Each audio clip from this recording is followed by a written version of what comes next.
te-ai jucat ani întregi pe calculator, poate n-a fost chiar timp pierdut. În 2007, un studiu a descoperit ceva surprinzător pentru chirurgi.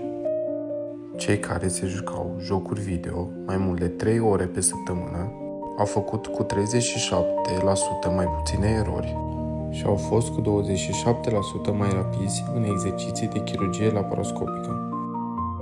De ce? Coordonarea mână-ochi, precizie și controlul mișcărilor în timp ce privești un ecran.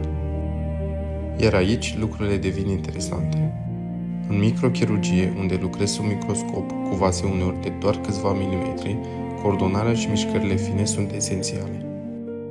Asta nu înseamnă că gamingul te face chirurg, dar poate că orele petrecute cu un controller în mână antrenează niște abilități mai utile decât credeam. Tu ce zici? Ți se mai pare gamingul o pierdere de timp?